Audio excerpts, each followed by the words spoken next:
they took over the transportation routes from the Colombians that had already established the drug trafficking organizations within the cities across the United States, to include upstate New York.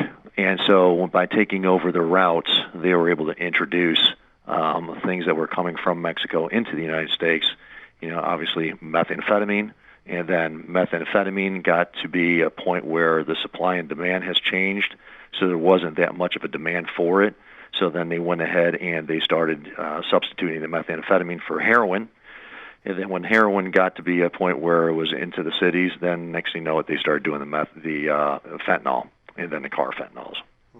So if there's drugs on the streets in the cities and in towns across the United States, more than likely it came in through Mexico, and the Mexican drug organizations are the ones that have those routes established to get the drugs across into the U.S. from point A to point B. Well, obviously, by having more narcotics on the street, the addiction has increased, as we are all experiencing from the opiate epidemic that we have.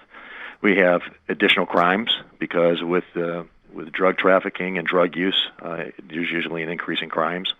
The gun violence, protecting these routes to make sure and protecting their assets and their business, so the gun violence is increased, as well as the money laundering. If the narcotics are coming into the United States, they got to get the money back out of the U.S. back into Mexico, so they can ship more drugs into the U.S. Every city, every town, nobody's exempt. It doesn't discriminate.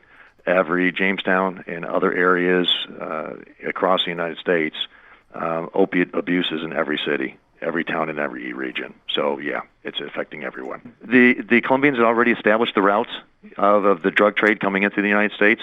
So by force, violence, murder, money, the Mexicans took over and allowed them to basically bring the narcotics into the United States.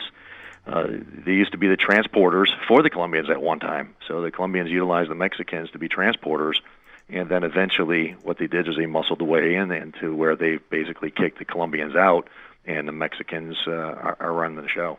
Well, the one thing that we have, which the DEA is well known for, is establishing task forces all across the United States. We partner up with state and local law enforcement agencies. We make them part of the DEA task force. We work side by side to investigate. It's like a force multiplier. We give them our resources. We work with them in order to go after these drug trafficking organizations in their community. We have heroin initiatives. We go out and do heroin symposiums in order to educate the people about the risks of this epidemic. We have tactical diversion squads, where we ask the state and locals to join our task forces that target the diversion of pharmaceuticals that are going out there. That we've got legitimate pharmaceuticals, pain medication that is being diverted from legitimate use and being sold on the streets. So we're targeting those individuals, and obviously the demand reduction.